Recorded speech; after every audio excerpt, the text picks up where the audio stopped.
ছোটবেলায় একটা গল্প শুনছিলাম যে এই মহিষ চুরি করতে তিনজন চোরের প্রয়োজন হয়।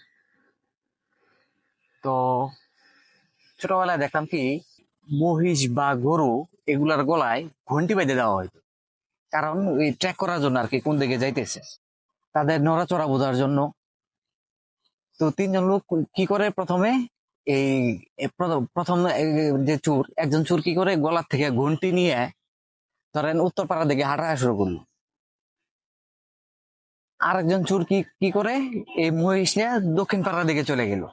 আর আরেকজন চোর কি করে এই সাধারণ মানুষের সাথে মিশে যায়। তো ঘটনা ঘটে কি, এই যে যে উত্তর পাড়ার দিকে ঘন্টি নিয়ে যে চলে গেল, এই তৃতীয় যে লোক সাধারণ মানুষের সাথে যে মিশে, তারে বুদ্ধি দেয় যে এই ঘন্টার দিকে দৌড়াইতে। তো ওই লোকটা ঘন্টা বাজাইতে বাজাইতে এক সময় মিলে যায়, চলে যায়। এই লোকগুলারে নিয়ে ওদিকে চলে যায়। আর যে দ্বিতীয় চোর, সে মহিষটা দক্ষিণ পাড়ার দিকে নিরাপদে পগার পার চলে যায়। আর এই তৃতীয় লোকটা দেখবেন যে কিছুক্ষণ পর পাবলিকের মাঝখান থেকে উধাও, নাই।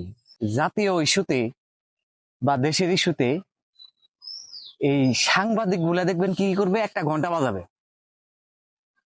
একটা ঘন্টা ঘন্টা বাজে পাবলিক, ঘন্টা বাজে চলে যাবে উত্তরপাড়ার দিকে। আর দেশে যে সুশীল সমাজ, এগুলা কি করবে, পাবলিক নিয়ে যাবে ঘন্টার পিছে পিছে। আর চোর চুরি করে চলে যাবে। পাবলিকও এক সময় সাংবাদিকরা এক সময় থাইবে যাবে, তখন কি করবে, পাবলিক রে এই সাংবাদিক রে ঘন্টা ধরে দেবে। পাবলিক তখন কি করবে, এই ঘন্টা বাজাইতেছে। এই হলো গিয়ে বর্তমান পরিস্থিতি।